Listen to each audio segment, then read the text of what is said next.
Hola chicos, bienvenue dans cette nouvelle vidéo d'Espagnol pas à pas. Est-ce que vous voulez connaître l'alphabet espagnol et est-ce que vous voulez savoir comment prononcer l'alphabet espagnol? Eh bien justement, je vous explique tout ce qu'il faut savoir sur l'alphabet espagnol en 3 minutes. Vamos!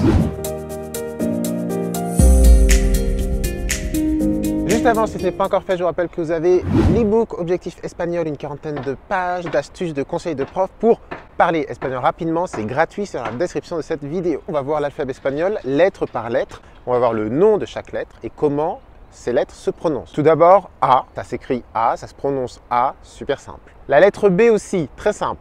Ça s'écrit B, ça se prononce B, es la letra B. Ensuite, vous avez le C, attention pour le C, c'est comme en français. En français, le C, ça peut se prononcer que, Coca-Cola, ou bien ce, exercice. En espagnol, ce C peut se prononcer également que, ou bien feu. Attention, si le C devant un E ou un I ne se prononce pas comme un S, mais comme un Z en espagnol, c'est-à-dire la langue entre les dents, feu. Par exemple, ejercicio. Et attention, un C et un H, ça donne ch. Par exemple, coche. Le D, comme en français, D. Le E, attention, le E en espagnol, c'est llama E, il s'appelle E, il se prononce toujours E. Le F, comme en français, c'est llama Efe, il s'appelle Efe et ça se prononce Fe. Pour le G, comme en français, le G, il peut se prononcer G ou bien il peut se prononcer Je en français, géographie.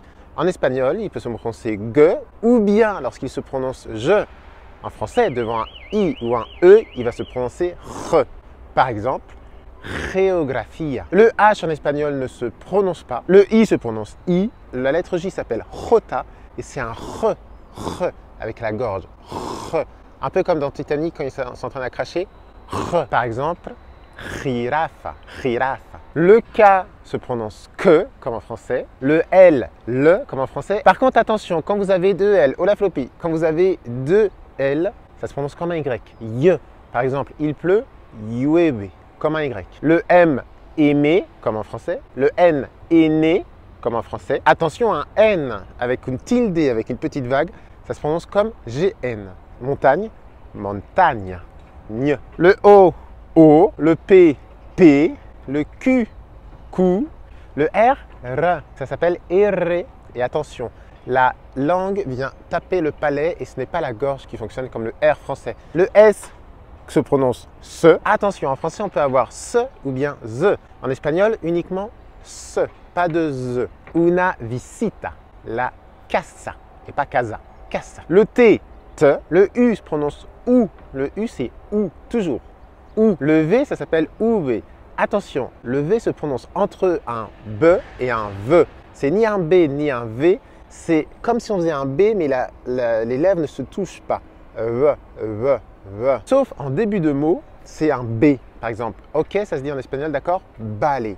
Là, en début de mot, c'est clairement un B. Balai. Le W, V. Le X, X. Ça s'appelle X, ça se prononce X. Par exemple, un examen. Le Y s'appelle Y, comme en français, Y. Et puis le Z s'appelle Feta. Et là, c'est comme le CECI au tout début de la vidéo. Fe, Feta. Merci beaucoup d'avoir suivi cette vidéo. Si vous voulez connaître d'autres vidéos, n'hésitez pas à vous abonner à la chaîne YouTube d'Espagnol pas à pas. Et puis, s'il vous plaît, aujourd'hui vous avez des devoirs. Est-ce que vous pouvez épeler votre prénom dans les commentaires de la vidéo? Allez, j'attends vos commentaires avec impatience. Estamos en contacto, que os vaya todo bien. Adiós.